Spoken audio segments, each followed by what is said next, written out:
Hello बच्चों, क्या हाल चाल। आप सभी लोग का प्रिपरेशन कैसा चल रहा है। तो मैं आप सभी के लिए इसी चैप्टर का सेकंड लेक्चर लेकर आ चुका हूं, जो कि मैंने फर्स्ट लेक्चर में बताया था कि फिजिकल क्वांटिटी होता क्या है। अगर आप सेकंड लेक्चर को देख रहे हैं तो इस लेक्चर को देखने से पहले आप इसी चैप्टर का एक प्लेलिस्ट बना हुआ है, उस प्लेलिस्ट में जाइए और इसका फर्स्ट लेक्चर आप देखिए, ताकि आप इस लेक्चर को देखने से पहले अगर आप वो लेक्चर को समझ जाते हैं तो ये लेक्चर को समझना आपके लिए बहुत इजी हो जाएगा। उसमें मैंने बताया है कि एक्चुअल में फिजिकल क्वांटिटी होता क्या है, फिजिकल क्वांटिटी का टाइप्स क्या होता है, हम फंडामेंटल क्वांटिटी किसको बोलते हैं, डेराइव क्वांटिटी किसको बोलते हैं, सप्लीमेंट्री फिजिकल क्वांटिटी किसको बोलते हैं, ये सारा मैंने लेक्चर 1 में बता चुका हूं। अगर आप लेक्चर 2 देख रहे हैं तो सबसे पहले मेरा आप सभी से रिक्वेस्ट होगा कि आप लेक्चर 1 को देख के आएं। इसके बाद ये चैप्टर आपको समझने में बहुत आसानी होगी, बहुत आसानी होगी। और आज इस लेक्चर में, ये लेक्चर नंबर 2 है आपका, और आज इस लेक्चर में, ये लेक्चर नंबर 2 है, और इस लेक्चर में हम पढ़ेंगे डायमेंशन के बारे में, यानी डायमेंशन के बारे में हम पढ़ने वाले हैं। यानी डायमेंशन हम लोग इसमें स्टार्ट करेंगे कि एक्चुअल में डायमेंशन होता क्या है। तो चलिए, डायमेंशन की अगर मैं बात करूंगा तो डायमेंशन एक प्रकार का ऐसा फिजिकल क्वांटिटी है जो कि फंडामेंटल फिजिकल क्वांटिटी के ऊपर हम पावर रेज करते हैं। फंडामेंटल फिजिकल क्वांटिटी के ऊपर पावर रेज करते हैं, उसी को हम बोलते हैं डायमेंशन। आप यहां पे देख रहे होंगे कि there are 7 types of fundamental physical quantity, यानी आप याद रखेंगे कि फिजिक्स में 7 प्रकार के आपको फंडामेंटल फिजिकल क्वांटिटी पढ़ना है, और यही 7 प्रकार के फंडामेंटल फिजिकल क्वांटिटी से सारे फिजिकल क्वांटिटी डेराइव हुए हैं। सारे फिजिकल क्वांटिटी यही फंडामेंटल से डेराइव हुए हैं। यानी अगर मुझे फंडामेंटल फिजिकल क्वांटिटी का डायमेंशन पता चल गया तो उसी के आधार पे हम सारे फिजिकल क्वांटिटी का डायमेंशन आसानी से निकाल सकते हैं। तो चलिए अब हम यहां पे ध्यान देंगे, डायमेंशन का मतलब क्या है। यहां पे जो बेस क्वांटिटी है ना, बेस को ही हम लोग बोलते हैं फंडामेंटल। बेस को हम लोग बोलते हैं fundamental, fundamental quantity, fundamental quantity यानी फंडामेंटल क्वांटिटी के ऊपर पावर रेज होता है। जैसे समझिए, ये आपका ना यहां पे डायमेंशनल फार्मूला है, ये डायमेंशनल फार्मूला है। मैं यहां पे डायमेंशनल फार्मूला बता रहा हूं। लेंथ का जो डायमेंशनल फार्मूला होता है ना, वो एल होता है, यानी हम बिग ब्रैकेट से सेपरेट करते हैं। लेंथ यानी एल, लेंथ यानी एल, उसको हम बड़ा ब्रैकेट से सेपरेट करेंगे तब जाकर ये डायमेंशनल फार्मूला में होगा। मास का डायमेंशन होता है एम, इसको बिग ब्रैकेट से सेपरेट करेंगे। टाइम का डायमेंशन होता है टी, इसको बड़ा ब्रैकेट से इसको सेपरेट करेंगे। इलेक्ट्रिक करंट का डायमेंशन होता है ए, यानी इसको बड़ा ब्रैकेट से ऐसे सेपरेट करेंगे। टेम्परेचर का डायमेंशन होता है के, यानी केल्विन यूनिट होता है, इसीलिए इसको के डायमेंशन हो जाएगा ऐसे। अमाउंट ऑफ सब्सटेंस का होता है मोल, इसको हम बिग ब्रैकेट से सेपरेट करेंगे। लुमिनस इंटेंसिटी का होता है कैंडेला, इसको हम सीडी से सेपरेट करेंगे। टेम्परेचर का एक और हम ऐसे लिख सकते हैं, थीटा के अनुसार लिखते हैं टेम्परेचर को। टेम्परेचर को हम थीटा के फॉर्म में लिख सकते हैं, यानी केल्विन के स्थान पे ऐसे थीटा लिख सकते हैं ऐसे। यह होता है फंडामेंटल फिजिकल क्वांटिटी का डायमेंशन। ठीक है, अब बात यहां पे है कि यह तो हुआ डायमेंशनल फार्मूला, लेकिन डायमेंशन एक्चुअल में होता क्या है। तो मैं आप सभी को बताता हूं कि जनरली हम लोग डायमेंशनल फार्मूला जो है ना, m0, l0, t0 के अगर हम फॉर्म में लिखेंगे, अगर हम mlt के फॉर्म में लिखेंगे, इसी को हम बोलते हैं mlt, तो आप देख रहे हैं कि m भी फंडामेंटल है, लेंथ भी फंडामेंटल, टाइम भी क्या है, फंडामेंटल। यानी फंडामेंटल का ही ऊपर पावर होता है, उसी को हम डायमेंशन बोलते हैं। तो आप बताइएगा, इसका पावर क्या है 0, इसका पावर क्या है 0, इसका पावर क्या है 0। तो अगर मैं इसको ब्रैकेट से सेपरेट कर दूंगा तो इसे हम बोलते हैं डायमेंशनल फार्मूला। क्या बोलेंगे? डायमेंशनल फॉर्मूला मैं इसको बोल सकता हूं, लेकिन जब भी अगर आपसे बात करता है कि भाई डायमेंशन क्या होता है, तो m का डायमेंशन क्या है? 0, यानी 0,0,0। तो ये इसको हम बोलते हैं डायमेंशन। क्या बोलते हैं? डायमेंशन बोलते हैं। अब ये बताइएगा 0,0,0 कहने का मतलब m के पावर 0, l के पावर 0 और t के पावर 0 है। अगर ये डायमेंशन है तो बताइए इसका बेस पावर क्या है? 0, 0 है। इसका मतलब हम अगर 0, 0 जब रहेगा पावर, तो इसी को हम बोलते हैं डायमेंशन लेस। रिप्रेजेंट क्या कर सकते हैं? डायमेंशन लेस से, कि ये हो गया डायमेंशन लेस। जिसमें भी अगर ऐसा आता है तो हम इसे डायरेक्ट रिप्रेजेंट कर सकते हैं डायमेंशन लेस में। ठीक है। अब जैसे आपको निकालना होगा किसी का डायमेंशनल फॉर्मूला, तो चलिए आप सभी को मैं सिखाता हूं कि कैसे हम डायमेंशनल फॉर्मूला निकालेंगे। सबसे पहले ध्यान दीजिएगा, एरिया का मुझे डायमेंशनल फॉर्मूला निकालना है। तो एरिया का डायमेंशनल फॉर्मूला निकालने से पहले हमें एरिया का फॉर्मूला पता होना चाहिए कि एरिया का फॉर्मूला क्या होता है। एरिया का फॉर्मूला क्या होता है? तो एरिया का फॉर्मूला होता है length into breadth. Length into breadth होता है। अगर लेंथ इंटू ब्रेथ होता है तो एक चीज मैं आप लोग को बता देना चाहता हूं, नोट करके आप लिखेंगे, या लेंथ हो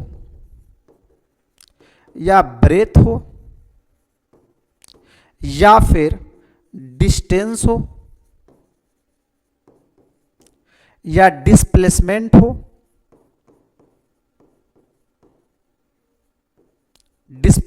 हो, आर्क हो, सरकमफ्रेंस हो या फिर पेरीमीटर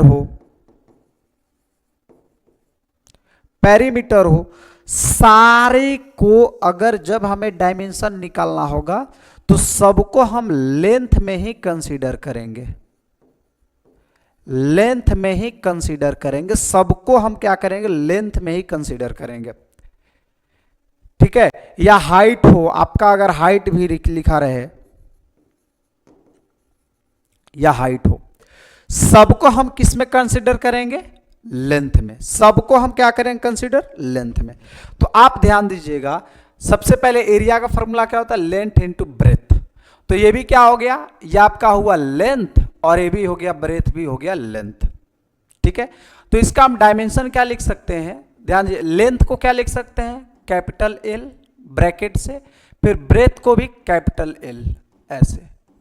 अब जब दोनों को मल्टीप्लाई करेंगे तो क्या हो जाएगा? डायमेंशन एल का स्क्वायर हो जाएगा।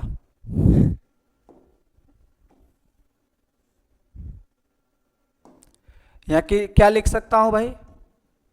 डायमेंशन एल का स्क्वायर ऐसे। अगर जनरल टर्म में लिखना होगा तो इसको मैं ऐसे लिख सकता हूं, m0, इसमें लेंथ है ना, इसमें मास है क्या? नहीं है। तो इसमें लेंथ है तो कितना? एल स्क्वायर है और t के पावर 0 है। इसका मतलब इसका डायमेंशन क्या हो जाएगा? 0,2,0। ये हो गया डायमेंशन। ठीक है। तो एक चीज याद रखिएगा, जब भी आपको डायमेंशन लिखना होगा तो आप इस तरह से लिख सकते हो। ये हो गया डायमेंशनल फॉर्मूला। ये आपका क्या हो गया भाई? ये हो गया आपका डायमेंशनल फॉर्मूला। ठीक है। ये हो गया आपका डायमेंशनल फॉर्मूला।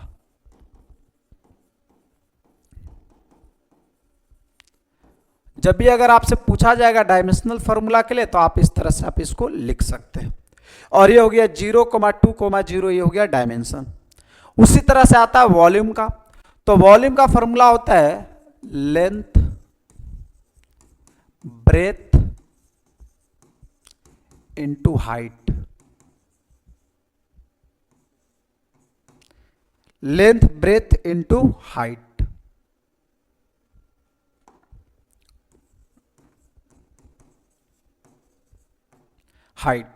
तो मैंने क्या बोला? लेंथ ब्रेथ हाइट, सबको किस में कंसीडर करना है? लेंथ में।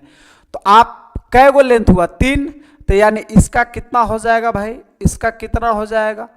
Dimension L into dimension L into dimension L, यानी मल्टीप्लाई करने का कितना हो जाएगा? एल के पावर क्यूब। आप इसको इस तरह से भी जनरल टर्म में भी आप लिख सकते हो, ठीक है। उसी तरह से प्रेशर, प्रेशर का फॉर्मूला होता है, प्रेशर का फॉर्मूला होता है force by area, force by area. लेकिन मुझे पता नहीं है कि फोर्स का क्या होता है, तो चलिए कुछ कुछ चीज को मैं यहां पे निकाल देता हूं। वेलोसिटी, वेलोसिटी का अगर मैं डायमेंशन की बात करूंगा तो वेलोसिटी का डायमेंशन होता है डिस्प्लेसमेंट बाय टाइम। तो डिस्प्लेसमेंट को हम क्या किस में कंसीडर करेंगे, लेंथ में, यानी लेंथ का डायमेंशन होता है एल और टाइम का डायमेंशन होता है टी। अब जब जो नीचे रहेगा इसको ऊपर लेके जाएंगे तो नीचे वाला जब ऊपर जाएगा तो ये माइनस में हो जाता है, यानी हो जाएगा एल टी के पावर -1। उसी तरह से यहां पे आता है स्पीड, स्पीड का होता है डिस्टेंस बाय टाइम, यानी डिस्टेंस क्या होता है लेंथ, तो मैं यहां लिख सकता हूं लेंथ बाय टाइम का होता है टी, ये हो जाएगा एल टी के पावर -1, ये हो गया। उसी तरह से अगर मैं एक्सेलरेशन की बात करता हूं, एक्सेलरेशन की, तो एक्सेलरेशन का क्या होता है, यानी वेलोसिटी बाय टाइम। वेलोसिटी को क्या लिख सकते हैं, वेलोसिटी को मुझे पता है एल टी के पावर -1 होता है, तो यहां पे लिख दूंगा एल टी के पावर -1। टाइम का क्या होता है T,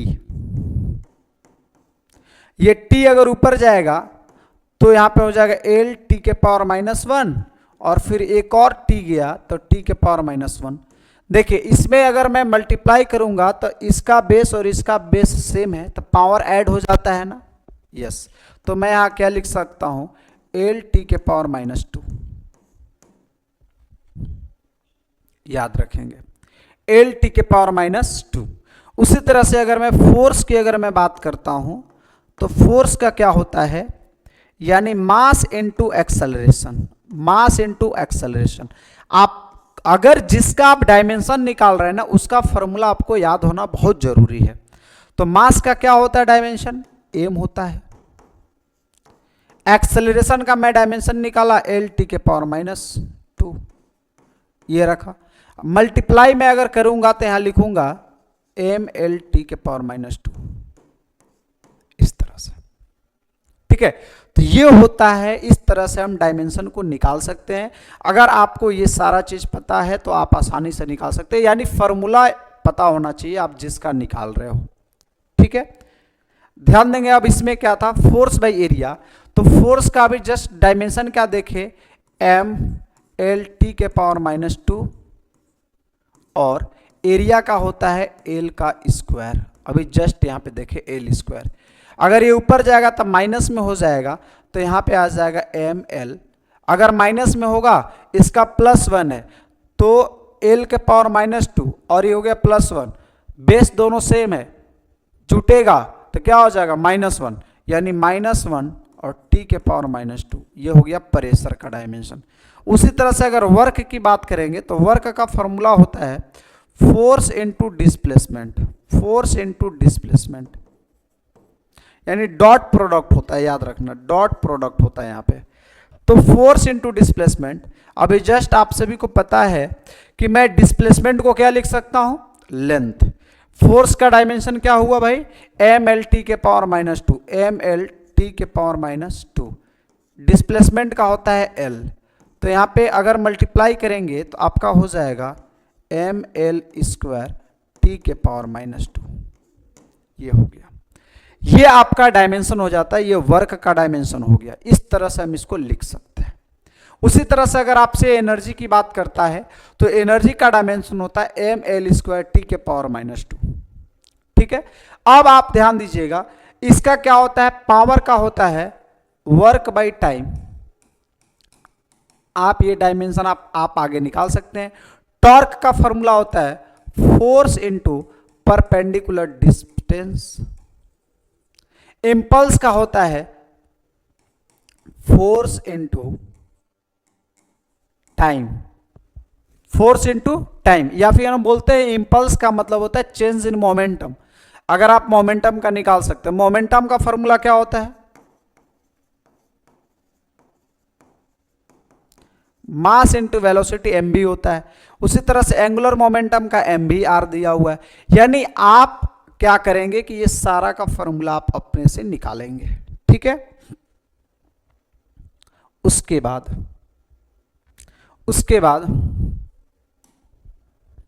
surface tension force by length, आप इसको निकाल सकते हैं।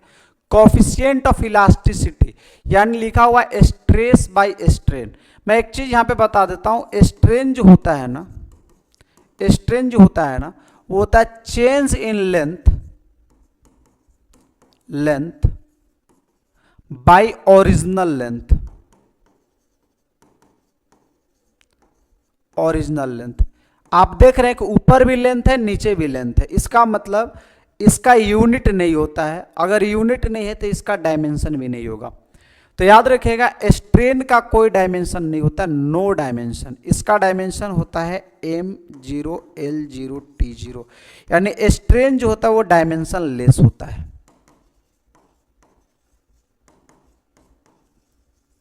डायमेंशन लेस होता है।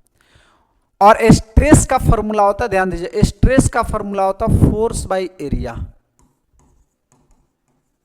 यानी जो आपका स्ट्रेस है ना, वो प्रेशर के डायमेंशन के बराबर होता है, क्योंकि प्रेशर का भी फॉर्मूला होता है फोर्स बाय एरिया। अगर जो स्ट्रेस का, इसीलिए हम लोग बोलते हैं कोफिशिएंट ऑफ इलास्टिसिटी का होगा स्ट्रेस बाय स्ट्रेन, और स्ट्रेन का हो गया डायमेंशन लेस। तो इसीलिए जो आपका प्रेशर का डायमेंशन होता है वही आपका स्ट्रेस का भी डायमेंशन होता है। एक चीज यहां पे नोट डाउन कीजिएगा कि जो रिफ्रैक्टिव इंडेक्स होता है ना, रिफ्रैक्टिव इंडेक्स जो है ना, उसका भी डायमेंशन नहीं होता है। रिफ्रैक्टिव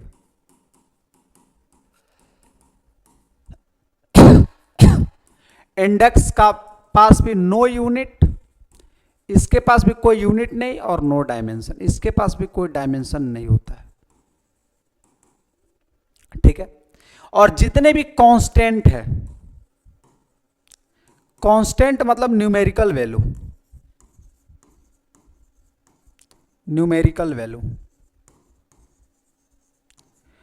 वो सारे के पास डायमेंशन नहीं है, वो सब डायमेंशन लेस होता है,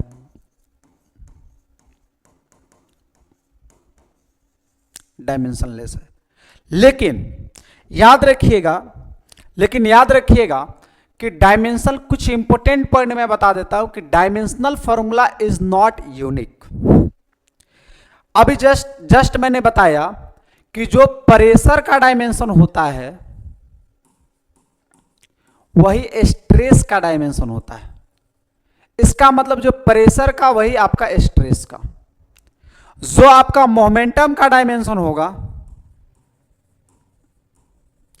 वो आपका इंपल्स का डायमेंशन होता है। जो मोमेंटम का डायमेंशन वही आपका इंपल्स का डायमेंशन है। इसका मतलब हम कह सकते हैं कि डायमेंशनल फॉर्मूला यूनिक नहीं होता है। जैसे मेरा आधार कार्ड है तो मेरा आधार कार्ड एक यूनिक है।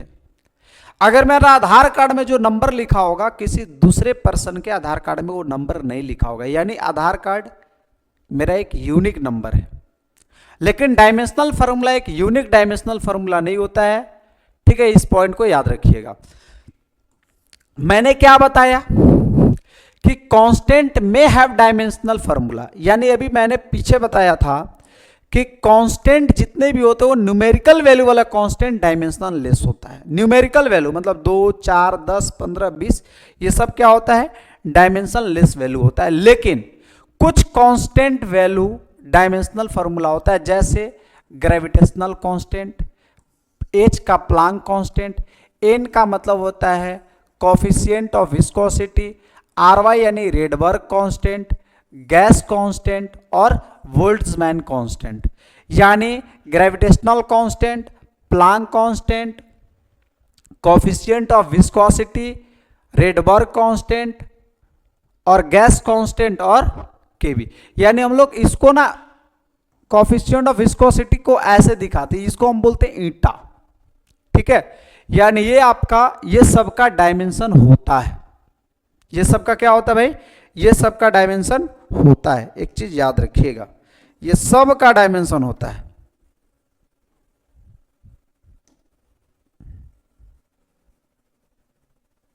चलिए नेक्स्ट पॉइंट, ध्यान दीजिएगा, unitless quantity are dimensionless. देखिए जिसके पास यूनिट नहीं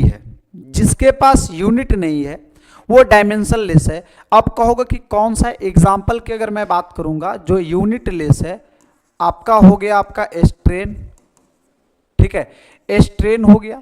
स्ट्रेन के पास यूनिट नहीं होता है तो वो डायमेंशन लेस है। उसी तरह से आपके पास हो गया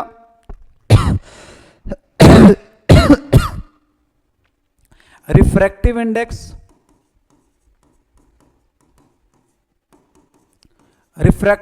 हो जाता है। ये सब क्या है, इसके पास यूनिट नहीं है तो ये डायमेंशनलेस है। लेकिन but vice versa is not always true. Vice versa क्या कह रहा है कि जिसके पास यूनिट है उसके पास डायमेंशन नहीं है। जिसके पास यूनिट है, यानी जिसके पास यूनिट है उसके पास डायमेंशन नहीं है। कह रहा है कि अगर डायमेंशन लेस है तो नॉट यूनिट लेस है। जैसे इस पॉइंट को याद रखें, कैसे भाई साहब, डायमेंशन लेस है लेकिन यूनिट लेस नहीं है। कैसे, तो हम बोल सकते हैं प्लेन एंगल और सॉलिड एंगल, ये सब के पास यूनिट है। जैसे प्लेन एंगल का होता है रेडियन और सॉलिड एंगल का होता है स्टेरेडियन। तो इसके पास क्या है, यूनिट है, रेडियन यूनिट है, स्टेरेडियन यूनिट है, लेकिन सॉलिड एंगल और प्लेन एंगल के पास आपका डायमेंशन नहीं होता है। याद रखना होगा इस चीज को, ध्यान दीजिएगा। Trigonometric function, logarithmic function, exponential function are dimensionless. बहुत इंपॉर्टेंट बात है, अगर कहीं पे जैसे साइन एक्स अगर मैं लिख दिया तो साइन एक्स क्या हो जाएगा, ये डायमेंशन लेस हो जाएगा। साइन एक्स क्या होगा, डायमेंशन लेस, यानी m0 l0 t0, ये साइन एक्स हो जाएगा डायमेंशन, मतलब एक्स वाला जो टर्म है ना अंदर वाला वो डायमेंशन लेस हो जाएगा। जैसे मैं यहां पे लिख देता हूं log a प्लस एक्स, तो इसके अंदर वाला जो है ना वो सब क्या होता है, डायमेंशन लेस। ये होता है m0 l0 और t0, मतलब ये सारा फंक्शन, यानी ट्रिग्नोमेट्रिक का फंक्शन, ये फंक्शन x हुआ, लॉगरिथमिक का फंक्शन ये हुआ, यानी सब क्या होता है, डायमेंशन लेस। अगर एक्सपोनेंशियल की बात करता e के पावर a प्लस बी अगर लिखा रहेगा तो जो पावर वाला जो ये वाला है a प्लस बी, वो सब हो जाएगा dimension less, m l t के पावर 0 ऐसे। तो ये होता है डायमेंशन लेस। हमेशा इस चीज को याद रखिएगा, ट्रिग्नोमेट्रिक, लॉगरिथमिक और एक्सपोनेंशियल फंक्शन क्या होती है, डायमेंशन लेस होता है। ठीक है, चलिए नेक्स्ट। अब आता है टॉपिक प्रिंसिपल ऑफ होमोजेनिटी का। प्रिंसिपल ऑफ होमोजेनिटी क्या कहता है कि प्रत्येक टर्म का जो डायमेंशन है वो सेम होगा। कहने का मतलब ध्यान दीजिएगा, अगर मैं यहां लिखता हूं v equal to u plus at, v equal to u plus at अगर मैं लिखता हूं तो ये कहता है कि अगर v मतलब होता है वेलोसिटी, v मतलब यहां पे क्या होता है भाई, वेलोसिटी, तो v का जो डायमेंशन वो क्या होता है, एल टी के पावर -1। उसी तरह से u का मतलब होता है इनिशियल वेलोसिटी, एल टी के पावर -1।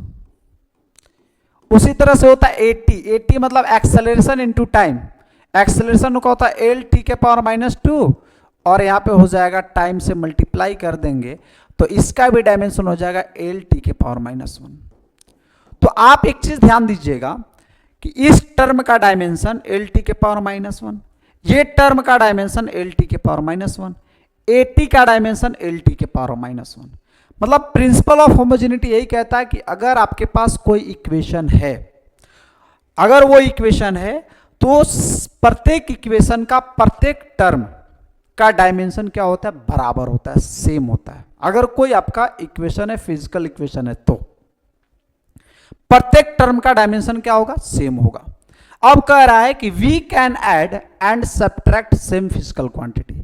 कहने का मतलब अगर आप किसी चीज को अगर आप ऐड कर रहे हो, फिजिक्स में कहता है कि अगर आप किसी चीज को ऐड कर रहे हो, जैसे 2 kg और 3 मीटर को आप ऐड कीजिए, तो आपका क्या है, ये आपका मास है 2 kg और 3 मीटर आपका लेंथ है। तो आप ये बताइए, ये मास और ये लेंथ है, तो क्या ये दोनों सेम फिजिकल क्वांटिटी है? नहीं है। तो वही कह रहा है कि सेम फिजिकल क्वांटिटी ही हम ऐड कर सकते हैं, हम डिफरेंट टाइप का फिजिकल क्वांटिटी हम ऐड नहीं कर सकते हैं। इसका मतलब 2 kg है प्लस 3 kg है, तब जाके आपके पास वैल्यू आएगा 5 kg। यानी आप ध्यान दीजिएगा, 2 kg भी आपका मास हुआ, यानी 3 kg भी आपका मास हुआ, तो आपका रिजल्ट भी मास हो गया। इसका मतलब ये हुआ करेक्ट। आप ऐसे ऐड कर सकते हो। तो यहां पे आप समझिएगा, यहां पे लिखा हुआ है v equal to u plus a t. अगर यदि ये ऐड है, ध्यान दीजिएगा, u प्लस ए टी अगर ऐड है, तो जो u है फिजिकल क्वांटिटी, वही a और t दोनों मिला के होगा। अगर ये u वेलोसिटी है, तो ये भी a इंटू टी करेंगे तो भी वेलोसिटी ही आएगा। कैसे, समझिए, a इंटू टी यानी v होता है। कैसे? क्योंकि a का फॉर्मूला होता है वेलोसिटी बाई टाइम। समझे? तो कहने का मतलब है, तो हम तभी ऐड कर सकते, वी कैन ऐड या सब्ट्रैक्ट सेम फिजिकल क्वांटिटी, जब वो सेम प्रकार का फिजिकल क्वांटिटी होगा तभी। ये कहता है प्रिंसिपल ऑफ होमोजेनिटी। ठीक है, तो अब यहां पे समझने की कोशिश करेंगे, ध्यान दीजिएगा क्या कहता है, यानी प्रत्येक टर्म का डायमेंशन सेम होता है। उसी तरह से क्वेश्चन है, यहां पे ध्यान देंगे, कह रहा है कि आपका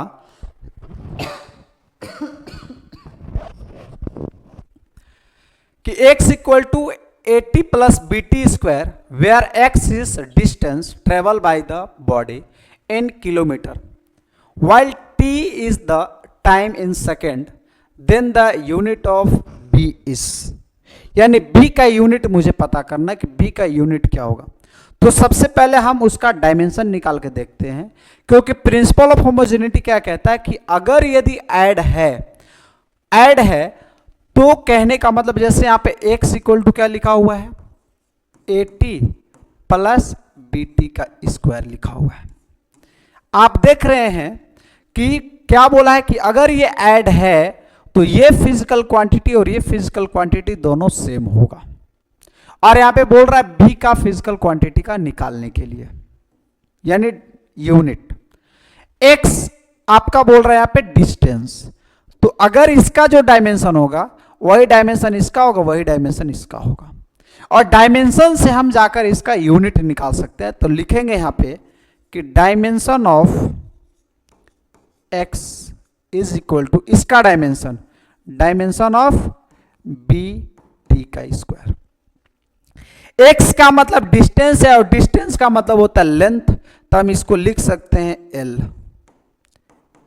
ठीक है, अब यहां पे डायमेंशन ऑफ बी टी, तो b आपका बाहर ही रहेगा, t का डायमेंशन होता है टी स्क्वायर, मतलब यहां पे टाइम दिया हुआ है, तो हो जाएगा t का स्क्वायर। अब आपका b निकालना है, तो अगर मैं इधर लेके आ जाऊंगा तो यहां पे हो जाएगा l t का स्क्वायर और यहां पे हो जाएगा b। अगर मैं ये बेस है उसको अगर मैं ऊपर लेके जाता हूं तो इसको मैं ऐसा लिख सकता हूं का b equal to L T के पावर -2। अब यहां पे समझिएगा, हमें यूनिट निकालने की बात किया है। एल का मतलब होता है लेंथ और टी का मतलब होता है टाइम। तो लेंथ का यूनिट क्या होता है, मीटर।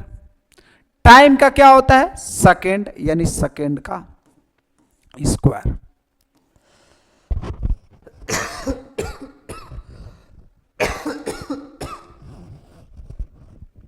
ठीक है, सेकेंड का स्क्वायर।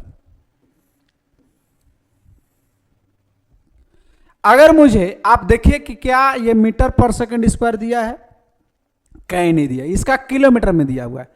तो हम लेंथ को किलोमीटर में भी लिख सकते हैं, तो किलोमीटर पर सेकेंड स्क्वायर। आप देखिए किसका आंसर है, तो आपका आंसर है सी का। ध्यान दीजिएगा इस चीज को, बच्चा लोग को बहुत दिक्कत होगा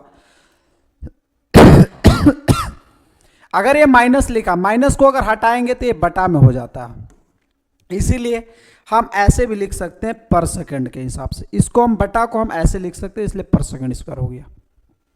ठीक है, इसको याद रखेंगे। नेक्स्ट प्रकार का क्वेश्चन क्या कह रहा है कि the time dependence of physical quantity P is given equal to P naught, यानी ऐसा दिया हुआ है P नोट E के power alpha minus alpha t square, ये दिया हुआ है। Where A is alpha is constant, T is time, the constant of alpha, यानी अल्फा का इसमें डायमेंशन आपको निकालना है। इसमें अल्फा का आपको क्या करना है, डायमेंशन निकालना है। अब ये मैं अल्फा का डायमेंशन कैसे निकालूंगा, चलिए ध्यान देना होगा। सबसे पहले एक्सपोनेंशियल फंक्शन है, तो एक्सपोनेंशियल में ये क्या होता है, डायमेंशन लेस। एक्सपोनेंशियल में ये क्या हो जाएगा, डायमेंशन लेस हो जाएगा, यानी m0 L0 और T0 कहलाएगा। तो क्या लिख सकते हैं, अल्फा टी स्क्वायर को क्या लिख सकते हैं, m0 L0 और T0। मुझे अल्फा का निकालना है, तो अल्फा इक्वल टू क्या हो जाएगा, टी स्क्वायर इधर चला जाएगा, तो टी का हो जाएगा टी स्क्वायर, तो m0 L0 T0 by T square, क्योंकि डिवाइड में हो जाएगा। अगर इसको ऊपर में ले जाऊं तो टी के पावर -1, यानी अल्फा का जो वैल्यू होने वाला है वो हो जाएगा m0 L टी के पावर -2 T0, इस तरह से। यानी हम आसानी से इस प्रकार का क्वेश्चन का डायमेंशन हम आसानी से निकाल सकते हैं। ठीक है, आसानी से हम लोग निकाल सकते हैं। उसी तरह से इसे आपको निकालना होगा, तो मैं सिर्फ इसका आपको हिंट्स दे देता हूं, आप खुद इसको बनाइएगा। एक इक्वेशन दिया हुआ है, बोल रहा है कि where P is pressure, V is volume और थीटा का मतलब absolute temperature. If A and B are constant, the dimension of A का डायमेंशन निकाला, यानी इसका डायमेंशन निकालना है। कह रहा है कि भाई प्रेशर है ये और ये है वॉल्यूम।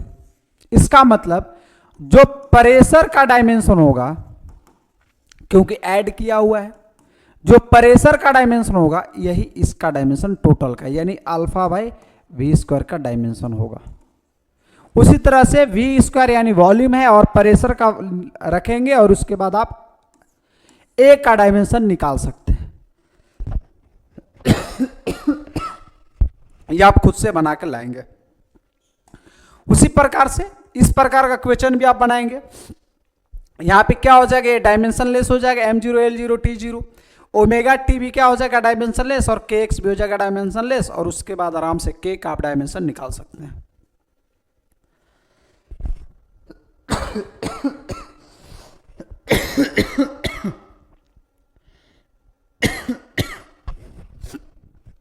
चलिए अब यहां पे आते हैं एप्लीकेशन को देखने की। एप्लीकेशन होता है क्या है डायमेंशन का।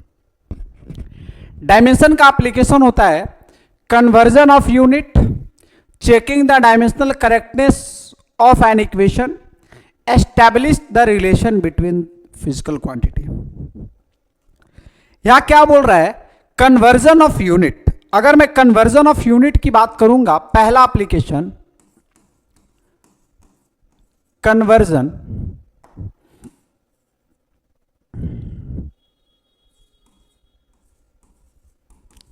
कन्वर्जन ऑफ यूनिट की अगर मैं बात करूंगा, आपके पास दो प्रकार का फिजिकल क्वांटिटी है, यानी यहां पे लिखेंगे n1u1 इक्वल टू n2u2। ठीक है, आप इसको आसानी से ऐसे लिख सकते हो। n1 यहां पे क्या है, मैग्नीट्यूड है, n2 भी क्या है, मैग्नीट्यूड है। अगर मैं इसका डायमेंशन की बात करता हूं तो यहां लिखेंगे n1 m1 L1 T1। इसका डायमेंशन क्या हो जाएगा, मान ली कि पावर 0 0 लगा सकते हैं। N2 का डायमेंशन क्या हो जाएगा, M2 L2 T2 0, ऐसे लिख सकते हैं। अगर मुझे N1 का निकालना होगा तो डायरेक्ट मैं इसका, अगर मुझे N1 निकालना है तो क्या करेंगे, इसको डिवाइड कर देंगे,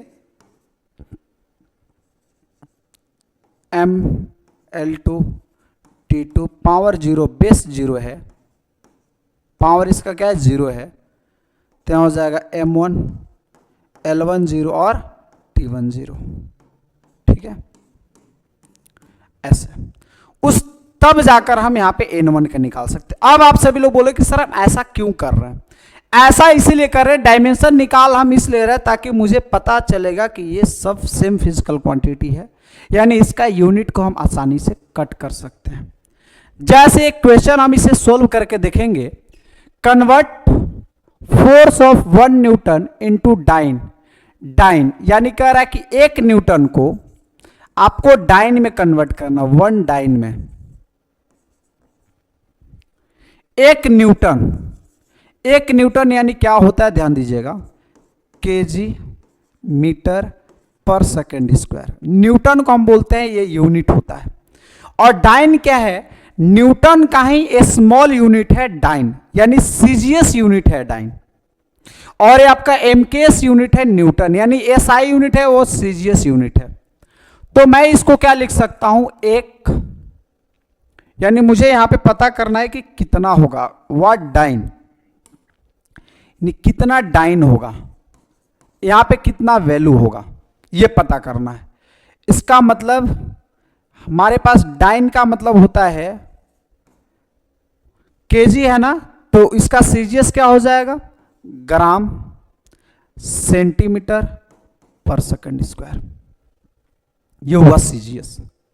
अब मुझे सबसे पहले इसका डायमेंशन निकालेंगे, ये N1 हो गया, N1, इसका डायमेंशन क्या हो जाएगा,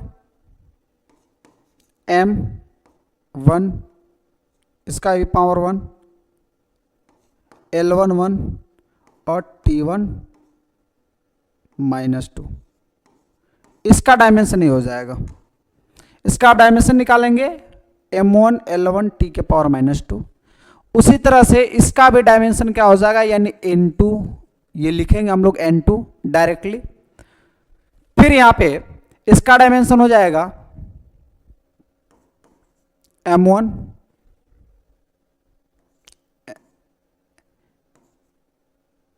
L1 2 और T -2, इस तरह से। आप ये देख रहे हैं कि भाई साहब इसका यूनिट आपका सेम है। इसका मतलब ध्यान दीजिएगा, मुझे N2 निकालना है, तो मुझे N2 निकालने के लिए इसको टोटल टर्म को डिवाइड कर देंगे, तो N2 इक्वल टू हो जाएगा यहाँ पे N1 M11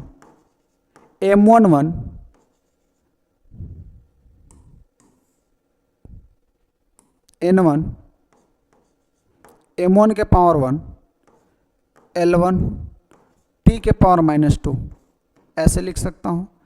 उसी तरह से M2 L2 T2 के पावर -2।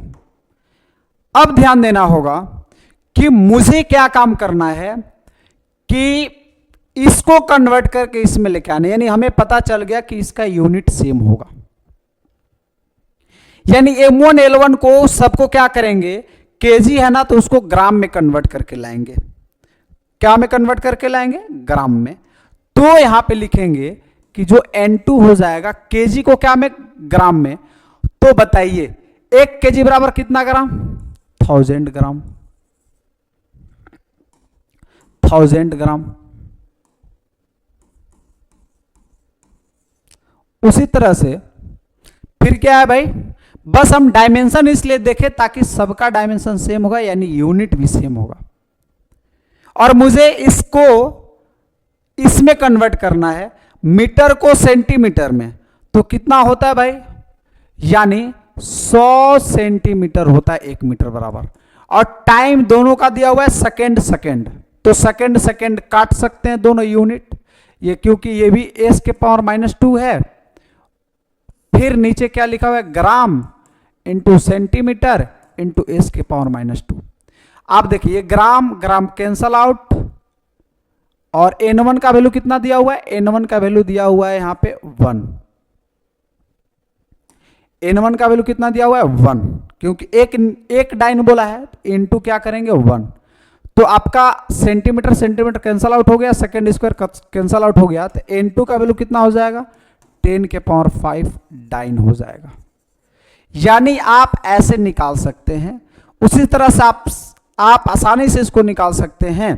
ठीक है, इस प्रकार से आपसे एक्सप्रेशन करने के लिए बोलेगा, यूनिट कन्वर्जन करने के लिए बोले तो आप आसानी से निकाल सकते हैं। ठीक है ना, चलिए नेक्स्ट करेक्टनेस की बात करते हैं, कंसिस्टेंसी यानी करेक्टनेस की बात करते हैं।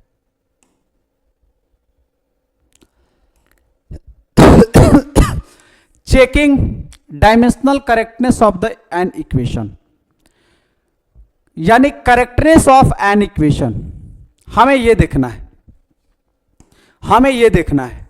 नेक्स्ट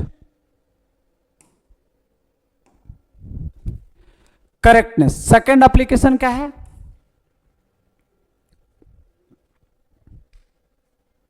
चेकिंग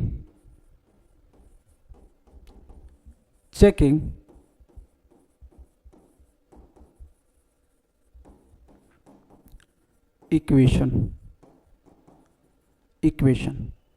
तो यहां पे सबसे पहले ध्यान दीजिएगा, अगर मुझे इस इक्वेशन को चेक करना है तो मैं ये लिख सकता हूं कि each term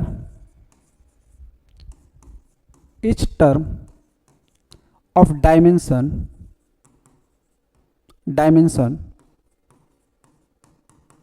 dimensional formula LHS and RHS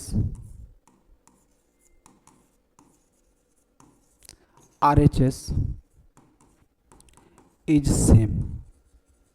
तो हम कहेंगे कि वो डायमेंशनली फॉर्मूला करेक्ट है। तो फॉर्मूला क्या है, डायमेंशनली करेक्ट, डायमेंशनली करेक्ट होगा, करेक्ट होगा। नोट करके आप एक चीज याद रखिएगा कि formula equation of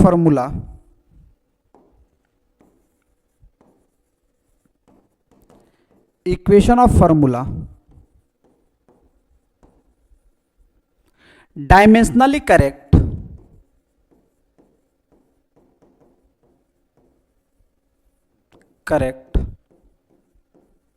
but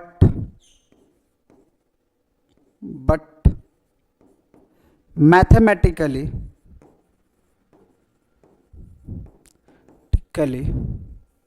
may be correct।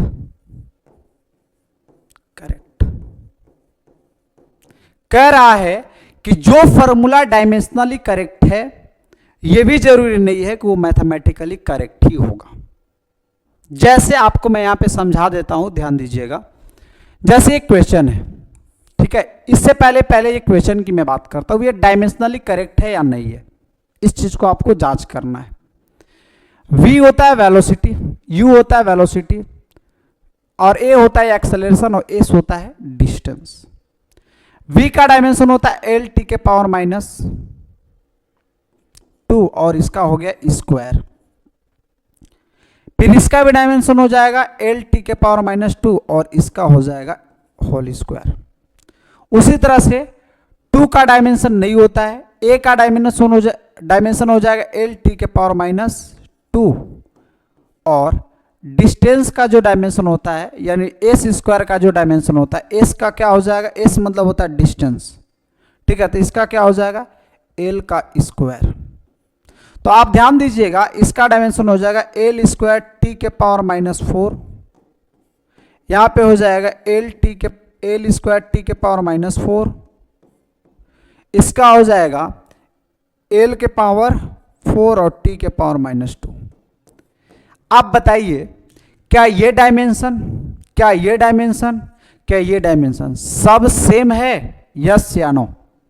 तो सबका डायमेंशन सेम नहीं है, तो हम बोलेंगे कि this formula is not dimensionally correct, ये फॉर्मूला डायमेंशनली करेक्ट नहीं है। ठीक है, उसी प्रकार से अगर मैं ऐसा दे दूं s equal to u t plus half a t square, इसको आपको बताना है। तो सबसे पहला हम लोग लिखेंगे L H S. L H S में क्या एस है, एस मतलब होता है डिस्टेंस, इसका फॉर्मूला होता है एल। उसी तरह से हम चलेंगे आर एच एस में। आर एच एस में U T, U T, U T का डायमेंशन हो जाएगा एल टी के पावर -1 और टी का होता है टाइम का टी, तो ये हो जाएगा एल एल टी के पावर 0, यानी इसका डायमेंशन हो गया सिर्फ एल। उसी तरह से क्योंकि 1/2 का तो कांस्टेंट है, उसका डायमेंशन होगा ही नहीं, तो हम लिखेंगे ए टी का स्क्वायर का डायमेंशन, ए का होता है एक्सेलरेशन यानी एल टी के पावर -2 और टी का होता है यहाँ पे टी का स्क्वायर। आप इसको करेंगे जोड़ेंगे तो -2 + 2 कितना हो जाएगा 0, यानी इसका भी डायमेंशन हो जाएगा एल। तो आप देख रहे हैं कि एल एच एस और आर एच एस का प्रत्येक टर्म का डायमेंशन सेम है, यानी this formula is dimensionally correct. Dimensionally भी करेक्ट है ये फॉर्मूला, और ये फॉर्मूला को जब मैथमेटिकली देखा गया तब भी ये फॉर्मूला करेक्ट है। लेकिन अगर मान लीजिए कि यहां पे s equal to u t plus 1/100 a t square लिखेंगे तो ये फॉर्मूला डायमेंशनली करेक्ट हो जाएगा। ये तो डायमेंशनली करेक्ट होगा लेकिन मैथमेटिकली करेक्ट नहीं होगा, क्योंकि 1/100 आप किसी से भी मल्टीप्लाई करो, इसको डायमेंशन से क्या मतलब है। तो कहने का मतलब है कि जो फॉर्मूला डायमेंशनली करेक्ट है वो मैथमेटिकली करेक्ट हो या ना हो, ये पॉसिबिलिटी नहीं बता सकते। ठीक है, तो हम इस तरह से ये पता कर सकते हैं कि क्या ये फॉर्मूला डायमेंशनली करेक्ट है या नहीं है। ठीक है, अब थर्ड पॉइंट हमारा आता है एप्लीकेशन ऑफ डायमेंशन में। थर्ड पॉइंट कि establish the relation between given physical quantity. Establish the relation between given physical quantity, यानी हमारा थर्ड एप्लीकेशन क्या कहता है, एस्टैब्लिश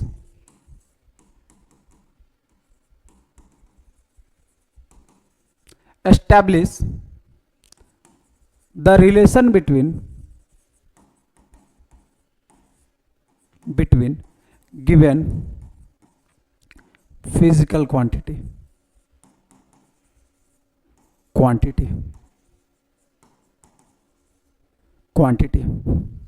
ठीक है, थोड़ा सा इस पे ध्यान देना होगा। अगर जब भी कोई भी फिजिकल क्वांटिटी है, जैसे मान लीजिए कि आपके पास यहां पे बोल दिया जाता है कि जो आपका x जो है ना वो आपका मास पे डिपेंड है, टाइम पे डिपेंड है और लेंथ पे डिपेंड है, जो भी है लेंथ पे डिपेंड है, x है। तो वही कह रहा है कि x के साथ x का आप फिजिकल क्वांटिटी का रिलेशन डेवलप कीजिए। तो जब भी अगर आपको ऐसा बोला जाएगा तो आप डायरेक्ट लिखेंगे x equal to x is directly proportional, जो डिपेंडेंट है कौन कौन सा है, मास m, टाइम t और लेंथ l, सबको डायरेक्ट आप मल्टीप्लाई करेंगे और इसका पावर बैठा देंगे a, b और c। उसके बाद ये पता होना चाहिए कि ये जो एस्टैब्लिश कर रहे हैं ये एक्चुअल में है क्या। उसके बाद a, b और c का आप वैल्यू निकालिए, उसके बाद आप यहां पे बैठा देंगे, आपका एक फॉर्मूला निकल के आ जाएगा। चलिए मैं एक क्वेश्चन के हिसाब से आप सभी को समझाने की कोशिश करता हूं। Correct, consider a simple pendulum having the bob attached to string. कह रहा है कि एक आपके पास सिंपल पेंडुलम है, ठीक है ना, ये पेंडुलम है, इस तरह से आपका इस तरह से ऐसे ऐसे घूम रहा है, ठीक है, जो कि इसका लेंथ आपका l है, ठीक है, लेंथ आपका l है और ऑक्सीलेट कर रहा है under the action of gravity, यानी ग्रेविटी की वजह से ऐसे ऐसे ऑक्सीलेट कर रहा है, ठीक है। Suppose that the period of oscillation, period मतलब होता है time, oscillation of the simple pendulum, यानी जो टाइम है ना वो देखो किस पे डिपेंड, आपको दिमाग लगाना है, डिपेंड की बात कर रहा है, किस पे डिपेंड है, तो डिपेंड है उसका लेंथ पे, मास पे, ठीक है, और एक्सेलरेशन ड्यू टू ग्रेविटी पे। तो कह रहा है कि derive the expression time period, आपको टाइम पीरियड निकालना है, मतलब टी निकालना है। तो सबसे पहले टी लिखेंगे यहां पे, किस किस पे डिपेंड है, तो मास पे डिपेंड है, और किस पे डिपेंड है भाई साहब, लेंथ पे डिपेंड है, और जी पे डिपेंड है। मैंने अभी जस्ट बताया ना, जो डिपेंडेंट है इसको सिंपल ऐसे लिखेंगे, या टी जो है ना इज डायरेक्टली प्रोपोर्शनल, पावर डाल देंगे m के पावर a, l के पावर b और g के पावर c, ऐसे। अब सबका यहां पे डायमेंशन लिखेंगे, अगर t का डायमेंशन लिखेंगे तो हो जाएगा m0, l0 और t लिख देंगे ऐसे। क्या मैं टाइम का डायमेंशन ऐसे, टाइम पीरियड का डायमेंशन लिख सकता हूं? अगर डायरेक्टली प्रोपोर्शनल साइन हटाएंगे तो यहां पे आ जाएगा k। मास का डायमेंशन क्या होता है, मास का होता है कैपिटल M, इसका पावर हो जाएगा A। L का होता है लेंथ, L का लेंथ होता है, इसका पावर है B। G का मतलब होता है ग्रेविटी, ग्रेविटी को ही हम लोग बोलते हैं एक्सेलरेशन, यानी ये एक्सेलरेशन जब ग्रेविटी की वजह से स्पीड बढ़ेगा तो ये ग्रेविटी एक एक्सेलरेशन का काम करता है, यानी जो ग्रेविटी का यूनिट होता है वही एक्सेलरेशन का यूनिट होता है, यानी जो एक्सेलरेशन का यूनिट वही ग्रेविटी का यूनिट। तो आपको पता है कि एक्सेलरेशन का होता है एल टी के पावर -2, तो यहां हो जाएगा एल टी के पावर -2 का पावर c है। अगर मैं इसको मल्टीप्लाई करता हूं, ध्यान दीजिएगा, अगर मैं इसको मल्टीप्लाई करता हूं सबको, तो आपको एक चीज नजर आएगा, क्या तो लिखा हो m0, l0 और ये t के पावर 1, m0, l0 और t के पावर 1 इक्वल टू k। आप सबको मल्टीप्लाई करेंगे तो यहां पे आ जाएगा m के पावर a, l के पावर b, और यहां पे इसको मल्टीप्लाई करेंगे तो लिखाएगा l के पावर c और t के पावर -2c, ऐसा हो जाएगा। देखिए अब मल्टीप्लाई करेंगे तो यहां पे l और l दोनों बेस सेम है लेकिन पावर अलग अलग है, तो मैं यहां पे लिख सकता हूं m0, l0, t के पावर 1 के m के पावर a, l के पावर b प्लस c और t के पावर -2c, इस तरह से। आप देख रहे हैं कि मैं इस तरह से इसको लिख दिया, इधर भी m है, जब बेस अगर सबका सेम है, देखिए इधर भी बेस सेम है, इधर भी बेस सेम है, लेकिन पावर अलग अलग है, तो जब बेस सेम होता है, अगर इक्वल में होता है तो इसका पावर के बराबर होता है। तो देखिए m का पावर a है तो यहाँ a का पावर 0 है, यानी a का पावर कितना हो जाएगा 0, b प्लस c का पावर कितना हो जाएगा 0, और -2c का पावर कितना हो जाएगा 1 के बराबर। अब a और b का वैल्यू निकाल दीजिए, a का वैल्यू पता चल गया, और यहां पे c का वैल्यू कितना हो जाएगा -1/2। उसी तरह से b -1/2 माइनस c का वैल्यू -1/2 इक्वल टू 0, तो b का वैल्यू हो जाएगा 1/2। c का वैल्यू -1/2, b का वैल्यू हो गया 1/2। अब यही वाला सारा वैल्यू मैं इसको एक इक्वेशन लेके चलता हूं, ये वाला एक इक्वेशन लेके चलता हूं, तो यहां पे हो गया इक्वेशन फर्स्ट, लिखेंगे from equation first putting value in equation first a, b and c। तो यहां पे फॉर्मूला क्या था भाई, t इक्वल टू था k l के पावर a, m था ना, m के पावर a, l के पावर b और g के पावर c। तो आप सभी को पता चल गया m a का पावर कितना है k, यानी m के पावर 0, l के पावर 1/2 और g का पावर है -1/2। तो ध्यान दीजिए m के पावर 0 मतलब होता है 1, तो यहां हो जाएगा k एल के पावर 1/2 और माइनस है तो इसको मैं ऐसे भी लिख सकता हूँ जी के पावर 1/2। पावर सेम है तो ऐसे लिख सकता हूँ के एल बाई जी के पावर 1/2। आप यहाँ पे ध्यान दीजिएगा के यहाँ पे कांस्टेंट है और प्रैक्टिकली जब देखा गया है तो के का वैल्यू पेंडुलम के लिए 2 पाई आता है।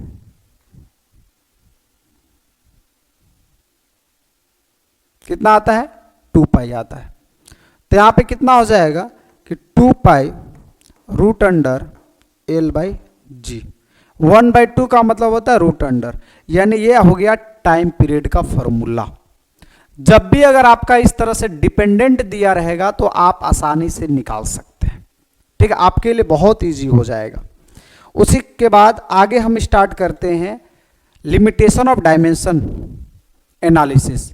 लिमिटेशन क्या होता है? Does not provide the value of constant, यानी लिमिटेशन यही पहला है कि ये कोई एक वैल्यू कांस्टेंट वैल्यू प्रोवाइड हमें नहीं करती है। ठीक है, not valid for trigonometric function, logarithmic function, exponential, not applicable A dependent quantity more than 3। ठीक है, यानी आप देखे होंगे कि 3 ही प्रकार का क्वांटिटी आता है, एम एल टी के फॉर्म में आएगा या 3 ही को रहेगा, एम एल ए के फॉर्म में आएगा, यानी 3 ही क्वांटिटी को ये प्रोवाइड करती है, यानी ये करेक्ट करती है अगर 3 प्रकार का ही क्वांटिटी रहेगा तो, मोर देन 3 से नहीं। ठीक है, तो एक चीज याद रखिएगा, आपको आसानी से समझ में आ गया। ठीक है, तो आज का यहां तक ये लेक्चर खत्म हो जाती है। सेकंड लेक्चर का आप सभी लोग इंतजार कीजिएगा। याद रखिएगा कि जिंदगी ने हर मोड़ पर कुछ न कुछ सिखाया है। जिंदगी ने मुझे हर मोड़ पर कुछ न कुछ सिखाया है, कभी हंसाया है तो कभी बहुत रुलाया है। जो अपने थे वही कभी दूर हो गए, फिर भी दर्द ने जीना सिखाया है, मुझे दर्द ने जीना सिखाया है। सभी को